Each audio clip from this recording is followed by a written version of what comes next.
So, a countermeasure is essentially a way of making the damage of being attacked lesser than it would otherwise be. And I'm going to talk to you about a couple of countermeasures that you should keep in mind when you're thinking about your system. And when I say that, I mean, let's say you are hacked and someone gets into your system, they have access to your uh, files and maybe what's popular right now is to encrypt your data. So have a ransomware attack, encrypt your data so you can't touch it anymore, and then ask for compensation in order to decrypt it. And the way you would prevent that is, well, not really prevent, but like the way that you would counter that would be to have a backup on another system so that if one system is compromised and it's encrypted, you have a backup that may not have all of the data, but it has most of the data. So let's say you do a backup every other day. Well, guess what? That's called a corrective countermeasure. So what you're doing is you're correcting the damage caused by the attack. So if a hacker hacks you, they encrypt your data. To correct that, you just go to your backup, you take your files from your backup, you put it on your system, and your that should solve the problem, or that should correct it enough where you are not feeling the pain of the attack as much as you would if you didn't have that at all.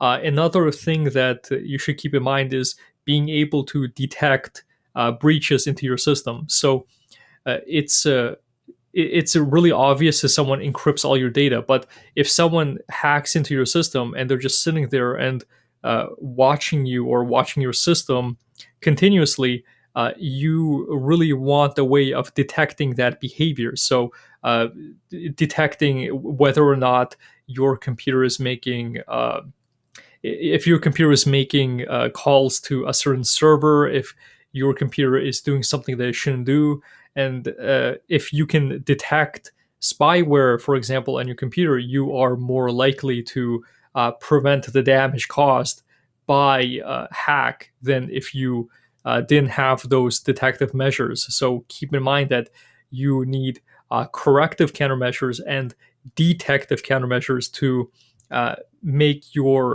yourself more resilient to being attacked by an outside hacker into your system.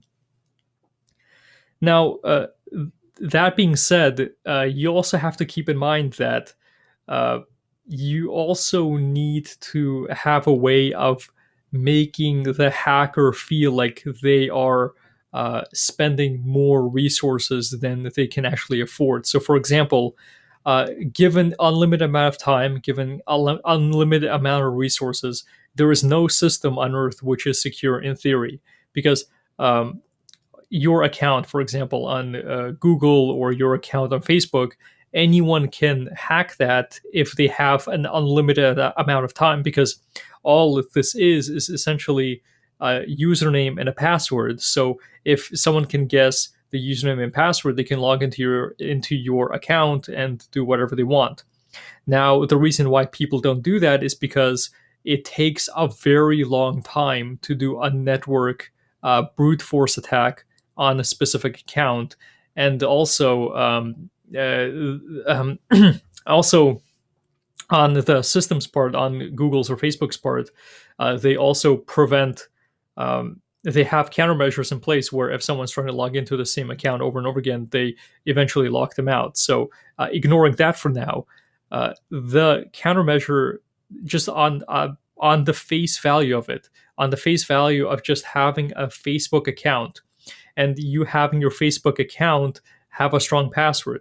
That's a countermeasure in that you are making the effort to hack into your account worth more than a hacker is willing to invest. So no one is going to invest a years of spending on your account. Like, no one is that important that they would spend so much time trying to hack into a system in order to have access to your Facebook account. But on the other hand, if you are running a corporate network, maybe there are people who are willing to spend time to crack into a corporate network, which is why corporate networks have much higher security than your Facebook account does. Or let's say if you have a bank account, you probably have two-factor authentication on your bank account, which is actually a good way to go about it because you don't want people having access to your bank account unless it's really you. So you have a higher cost.